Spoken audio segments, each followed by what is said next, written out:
I had felt that solar energy was a natural. Columbia had Avery Library, which was the largest architectural library, at least at the time, practically in the world.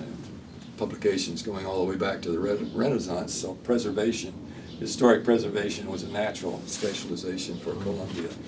MIT had the solid reputation in terms of technology, and so computers were the gradual area of specialization. For ASU, I felt it was solar energy, without a doubt.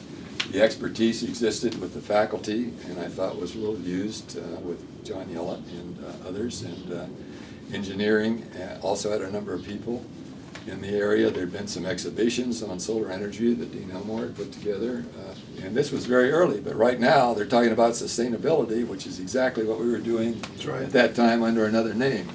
So I felt this would be the one area that this college would be identified with as having an international reputation for solar energy.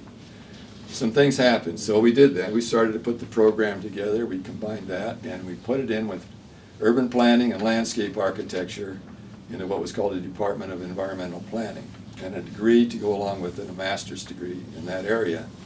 And students could specialize in solar energy, or they could go into urban planning, or they could go into landscape architecture. So we had a multidisciplinary college, which I thought this was one of the last pegs to put together in the program. And interestingly enough, the word got out, and we needed a testing yard for solar energy. We had John Yellett and Dr. Muma, and also some people from engineering.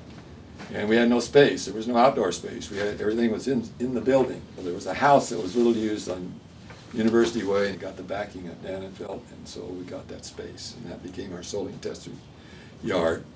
Put together, to make it a long story short, a weekend where moms and pops could come in and assemble their own solar hot water heater collectors. They would go in and study on a Friday night. Saturday morning they'd spend the day putting it together and how to assemble it on their roofs. It's got rather hot out there, so we needed to have a shelter. So we got a grant from the Steel and Iron Institute to build a steel face frame that we could mount these on, and we had our solar testing yard.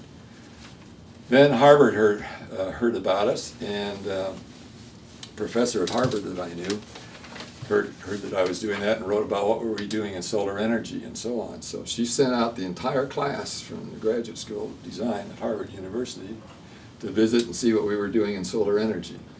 I should say that this was primed by one other event. When I first came on board in 1975, there was an arrangement to have the National Convention of Architecture students at Arizona State. They didn't tell me that when I took the job, and I thought, wow, I don't know how I'm going to put all this together. Anyway, we put it together, and the students thought it was the best thing that they'd ever had as far as a national convention, because it was themed on solar energy.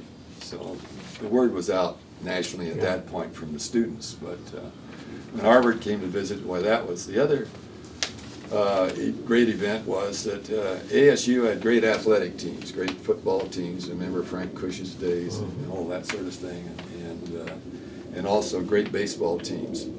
And they wanted to move from being in the WAC conference, so Western Athletic Conference, to what was then the Pac-8 at that time, now the Pac-10.